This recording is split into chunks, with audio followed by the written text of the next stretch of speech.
My name is Isabella Carter, and I am telling you this story because silence is heavier than truth. I was born in the United States of America, in a blue-painted house on Maple Street in Savannah, Georgia. It wasn't a grand house, but it had wide porches, tall windows, and creaky floors that carried every whisper. My parents, Marie and Stephen Carter, were people of control and precision, my mother with her endless lists and my father with his fixed smile. My older sister, Lena, was their favorite melody, the one they played for guests and bragged about in town. I was the quiet note behind her tune, the one no one noticed until it stopped playing. Looking back, I suppose I should have sensed what they were planning. There were signs.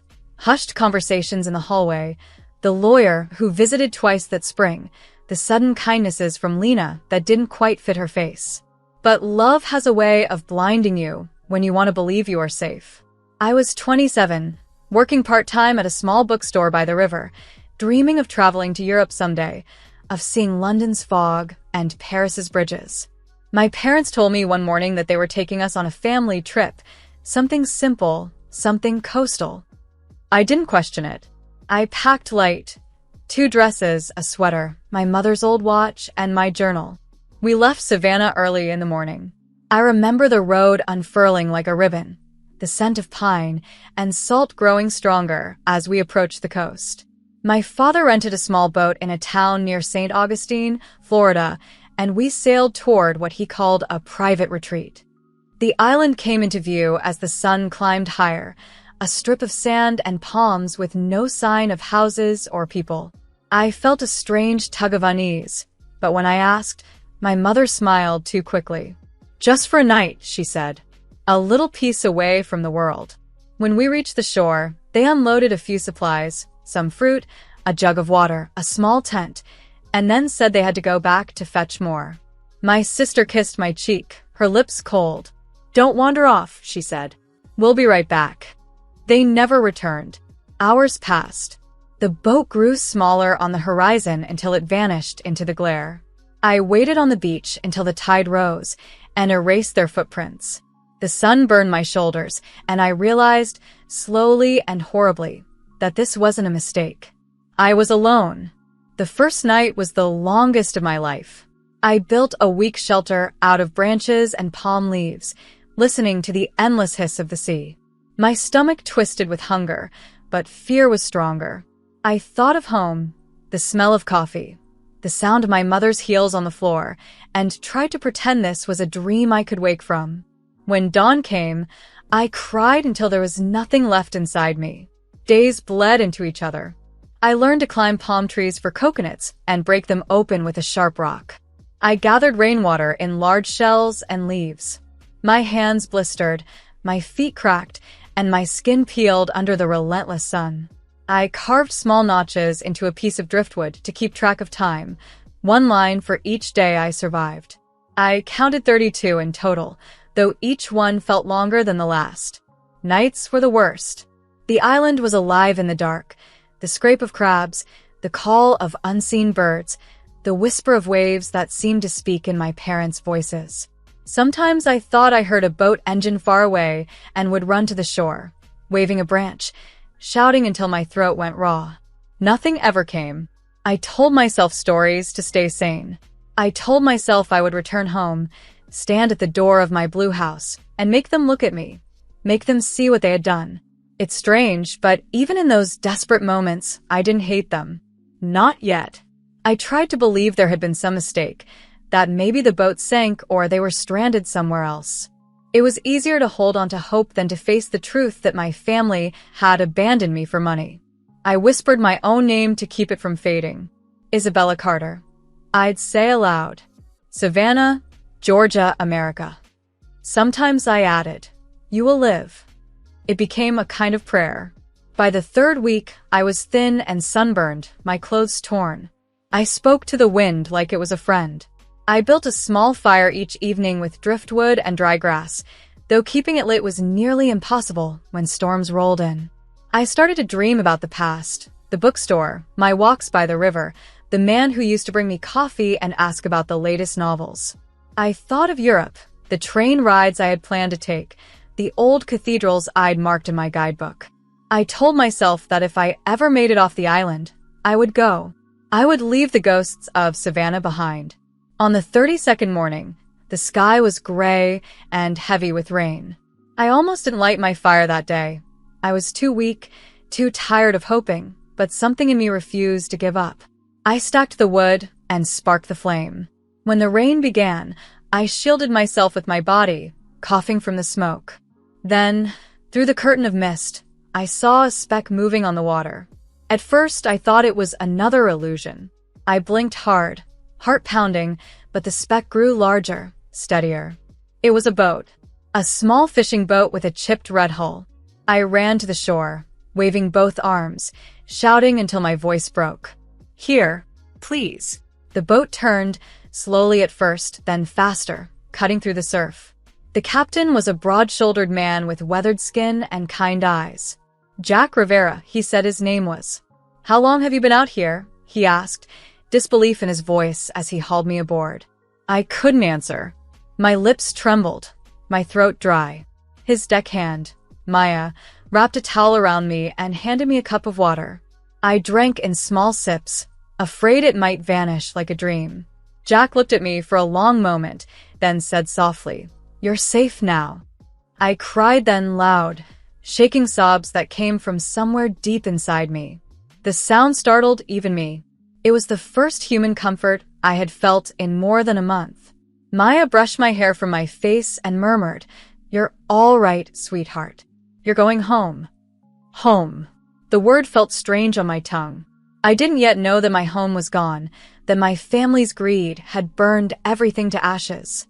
I only knew that the nightmare of the island was over. The sea, which had once seemed endless and cruel, now carried me toward salvation. As the boat turned toward the mainland, I watched the island fade into the fog. It looked small now, almost harmless. But I knew it would live inside me forever. A wound shaped like betrayal, a lesson carved by survival. I closed my eyes and let the salt wind wash over me. My story, I realized, was not ending. It was only the beginning. When Jack's boat touched the dock in Jacksonville, I felt the ground sway beneath my feet, as if my body had forgotten how to stand on something that didn't move. The air smelled of oil, fish, and rain-soaked timber. Jack helped me down the ramp, his strong hand steady on my arm. "You're safe now," he said again, though his eyes showed doubt, as if safety was a thing too fragile to promise. He drove me to a small marina office where I used the clerk's phone to call Nancy Miles, a lawyer my father had once trusted. Her voice on the other end trembled when she heard mine. "Isabella? Where have you been? You're on the missing persons list, everyone thought." She stopped herself, then said quietly, "Come home, dear. Come to Savannah. I'll explain everything when you get here." Jack offered to drive me himself. "You don't look ready for a bus ride," he said, glancing at my thin arms and salt-stiff hair. I tried to protest, but the truth was, I didn't have the strength to argue.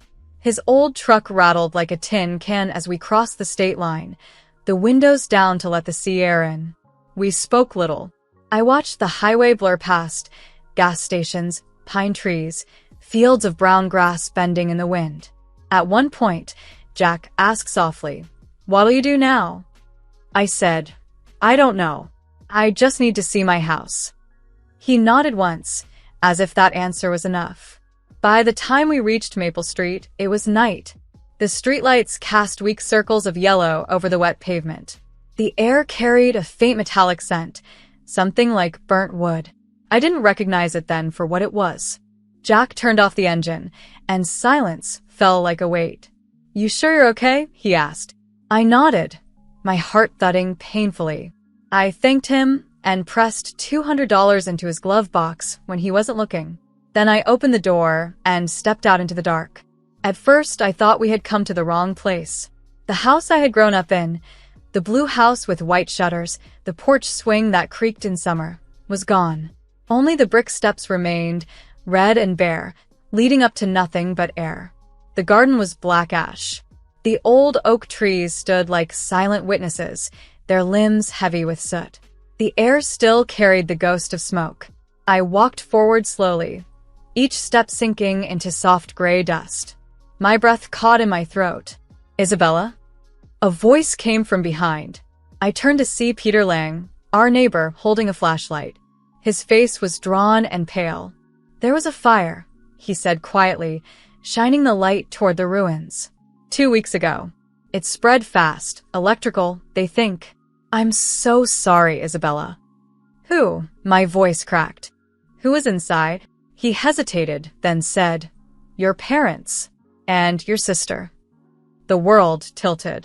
For a moment, I couldn't hear anything. Not the wind, not the crickets, not my own heartbeat. I sank to my knees, my hands pressing into the ash. The cold realization struck me all at once.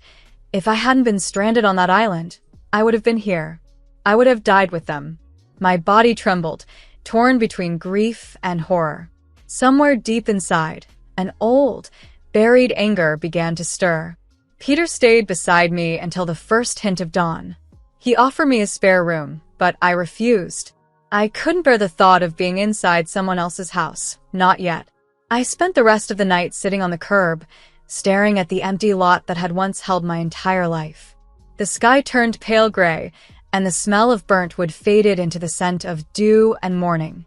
I felt hollow, like the world had been scraped clean around me. Just after sunrise, a car pulled up, a silver sedan I recognized immediately.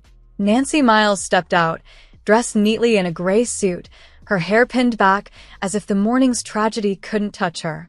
Yet her eyes softened when she saw me. "Isabella," she said, kneeling beside me. "I'm so sorry." "I can't imagine." I shook my head. "What happened?"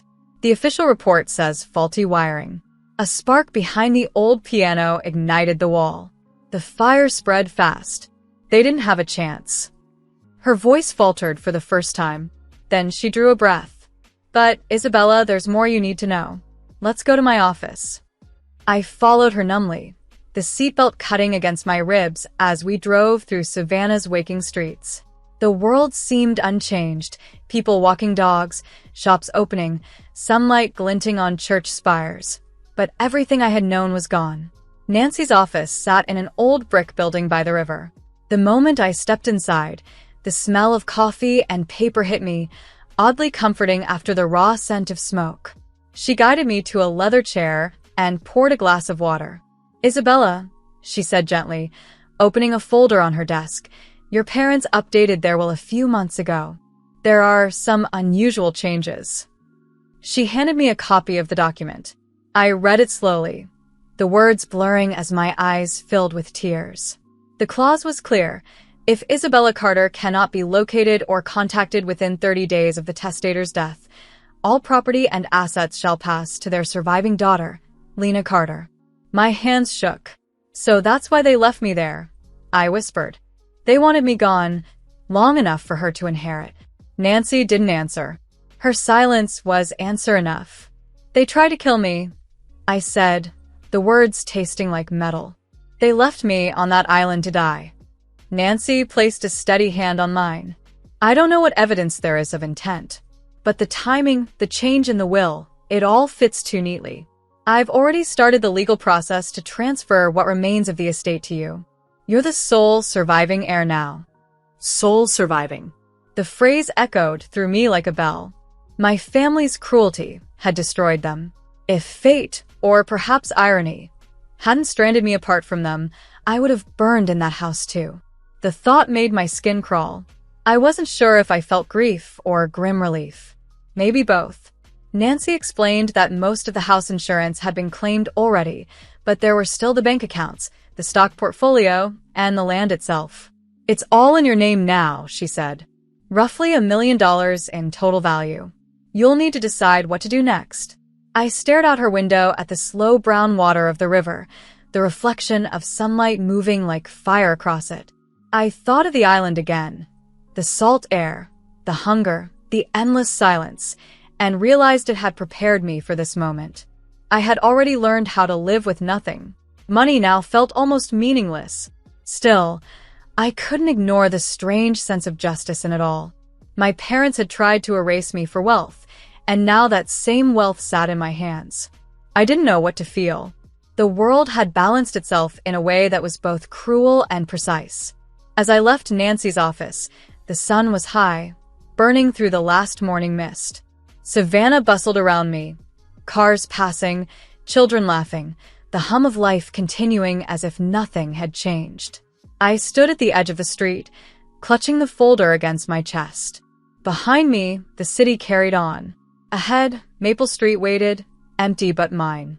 I didn't yet know what I would build there or who I would become, only that I had survived again. The fire had taken my family, but it had also burned away the last of their lies. All that remained was the truth. I was alone, but I was free. The morning after I signed the final papers, Savannah felt quieter than I remembered. Even the river seemed to move more slowly, its brown surface heavy with secrets. I walked along the edge of the docks, my shoes crunching over salt-dried boards, and tried to make sense of what had become my life. In 1 month, I had gone from the forgotten daughter to the last living Carter, the heir to everything my parents once guarded with suspicion. When I returned to Nancy Miles's office, she greeted me with a cup of coffee and a stack of folders thick with numbers. "You're the legal owner now," she said, sliding one file toward me. "It's time to see what that means." Inside were account summaries, property titles, and a list of investments, mutual funds, savings bonds, and a few stocks in companies I had never heard of. The total balance came to $1,007,842. Seeing all those digits lined up neatly across the page made me dizzy. That number had once been the reason my parents plotted against me, and now it was mine, without joy or victory attached. I stared at the paper. $1 million, I whispered. "What am I supposed to do with this?" Nancy smiled softly. "Whatever you choose. But first, you'll need an accountant you can trust. I recommend Marcus Reed. He's careful, discreet, and not easily impressed." Marcus's office was 2 blocks away, above a bakery that smelled of sugar and cinnamon. He was a tall man in his 40s with kind eyes and an expression that never rushed. He listened as I told him everything, how I'd been left on the island, how I came back to find only ashes, how the inheritance felt more like a curse than a gift. He didn't interrupt once. When I finished, he folded his hands and said, "Money carries memory. Sometimes you have to scrub it clean before you can use it." He helped me close my parents' joint accounts and open new ones in my name. We moved the trust funds into a single account labeled simply Isabella Carter Estate, nothing more. He explained taxes, investments, and the importance of patience. "Don't build yet," he advised. "You're grieving. Wait until the dust settles, literally and otherwise." But I couldn't wait. The lot on Maple Street haunted me every night. In my dreams, the ashes stirred, whispering my name. I needed to see something rise from that emptiness, something living. So I ignored Marcus's caution and hired Olivia Hart, a contractor known for rebuilding fire-damaged homes. Olivia was brisk and fearless, with streaks of silver in her dark hair and the posture of a woman who had carried more than her share of burdens. When I showed her the charred foundation, she crouched down, ran her fingers over the bricks, and said, "This place can stand again. It'll take time, but the bones are good." For weeks, I worked alongside her crew. We cleared debris, sorted through fragments, and filled dumpsters with the remains of my past, scorched picture frames, melted silverware, shards of my sister's mirror. Every piece carried a story, and every story burned my fingers. Some nights I drove back to the river and watched the lights flicker on the water, wondering if survival always demanded such loss. During that time, I often visited the cabin in Asheville that my father had bought years before. Nancy said he purchased it as a retreat, though I doubted he ever spent a single night there. The first time I saw it, the red door stood out against the green hills like a heartbeat. Inside, it smelled of cedar and old books. The windows framed the mountains like paintings, the kind of view that made silence feel like a friend. I spent a week there sorting through boxes labeled with my father's handwriting. Most contained tax documents, business letters, and dull records. But one evening, in the bottom of a drawer, I found a small black ledger bound in cracked leather. My father's initials, DC, were pressed faintly into the cover. I opened it and froze. Inside were pages of financial notes, dates, transfers, and names. One entry caught my eye. Private withdrawal, $75,000, Lena. Another line followed, dated the same week I disappeared. Offshore transfer undisclosed. My pulse quickened. The handwriting was rushed, as if he hadn't expected anyone to see it. The last page stopped mid-sentence, a final note scrawled in fading ink. Isabella must never, and nothing after. I sat there in the fading light, staring at those unfinished words, realizing that whatever plans my parents had made, they hadn't ended cleanly. Perhaps the fire hadn't been an accident after all. When I showed the ledger to Nancy, she pursed her lips. "It's not enough to prove anything," she said, "but it explains their fear. If someone else was involved, someone expecting money, your survival might have interrupted that plan." The thought chilled me. I had escaped one death, but maybe another had been waiting in the wings. Back in Savannah, the rebuild moved forward. Olivia's team laid new foundations, and for the first time, I could imagine life returning to Maple Street. The neighborhood children waved when I came by. Peter Lang brought me lemonade and stories about how the street used to smell of jasmine in spring. I promised him it would again. Yet even as the house began to take shape, the ledger's shadow lingered. Some nights, I caught myself checking locks twice, or waking from dreams of flames crawling up walls. Money might build walls that didn't lie, but it couldn't silence the ghosts behind them. Marcus called one afternoon with news. "Your accounts are stable," he said. "The investments your father made are still yielding dividends. If you want, I can arrange for part of the funds to go toward community projects." The idea startled me. "You mean give it away?" He chuckled softly. "Sometimes generosity is the cleanest kind of revenge." That night, I wrote my first check, a $10,000 donation to the Savannah Firefighters Fund. I sealed it with shaking hands. The irony wasn't lost on me. Fire had taken everything, but fire had also shown me who I was without them. By the end of the month, the walls of my new house stood tall against the sky. The frame smelled of fresh pine, not smoke. I stood in the half-finished doorway and looked out at the street, the same one I had walked barefoot as a child. For the first time, I felt something like peace, not happiness, not yet, but the quiet certainty that I had survived every plan made against me. I had been left for dead, robbed, and forgotten, yet here I was, holding the ledger of their lives in my hands. It wasn't just a record of their greed anymore, it was proof of my endurance. They had written my name out of their story, but I had found a way to write it back in, and this time, the ink was mine. I went back to Maple Street on a clear Monday morning. The city trucks had finished clearing the debris, and the lot where my family's house once stood looked bare and bright, like a blank page waiting for ink. I stood on the old brick steps, the only survivors of the fire, and placed my hand on their warm surface. "I am still here," I whispered. The words felt small but solid, like the first stones of a new foundation. With the help of Olivia Hart, I designed a new house. Nothing grand, but honest. A 2-story white house with wide windows, a deep porch, and a kitchen where every flame would be watched. I asked for a library too, a quiet room filled with light where I could keep my father's ledger and my mother's photo, not as curses, but as reminders. Marcus Reed managed the finances with his usual calm precision. I paid every worker fairly, signed every check myself, and kept each receipt in a labeled envelope. This time, nothing would be hidden in ledgers or lies. As the frame rose from the cleared earth, neighbors began to stop by. Peter Lang, who had stood beside me the night of my return, brought lemonade in mason jars and helped paint the fence on weekends. Maya, the young deckhand who'd pulled me from the sea, drove all the way from Jacksonville with a basket of peaches and a laugh that filled the empty yard. Even Jack Rivera sent a postcard from his fishing route off Key West. It said only, "Water carries and saves." I taped it to the refrigerator as a promise to remember where I had come from. The rebuilding took months, but I didn't rush it. Each beam, each wall, each coat of paint felt like a sentence in the story of my survival. Sometimes I worked beside the crew, hammering nails until my arms ached.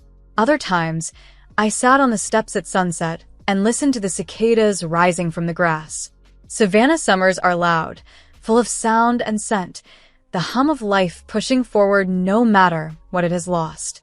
I began to breathe in rhythm with it again. Still, there were nights when sleep slipped away. I'd wake to the faint smell of smoke that wasn't really there or the echo of my sister's voice calling my name across dark water. The memories of the island and the fire lived inside me like twin ghosts, one of loneliness, one of survival. But they no longer frightened me. They reminded me that I had been both lost and found. When the house was finally complete, Olivia handed me the keys with a grin. "You built this with your own willpower," she said. "You didn't just rebuild a house, Isabella. You rebuilt yourself." Her words stayed with me. I stood beneath the new doorway, sunlight pouring through the open windows. The paint smelled fresh, the floors gleamed, and the air carried a sense of peace I hadn't known in years. I spoke aloud to the empty rooms, not for anyone else to hear, but for myself. "I lived," I said. "I was meant to be gone, but I lived. If I had been home that night, I would have died with them." The thought still struck hard, but it no longer hurt the same way. It was a truth I carried like a stone in my pocket. Heavy, real, grounding. That accident, that betrayal, that cruel twist of fate had also saved me. I am Isabella Carter, daughter of Stephen and Marie, sister of Lena, survivor of a deserted island and resident once again of Savannah, Georgia. My name is written on every deed, every account, every line of the new ledger. I am the sole heir to what was once my family's $1 million dream, but money no longer defines me. What matters is this. I came back. I built something new from the ashes. I learned that survival isn't luck, it's choice. I chose to keep breathing, to keep walking, to come home. And when I look at my house now, glowing white against the Georgia dusk, I see not tragedy but proof that even in the fiercest fire, something within us refuses to burn.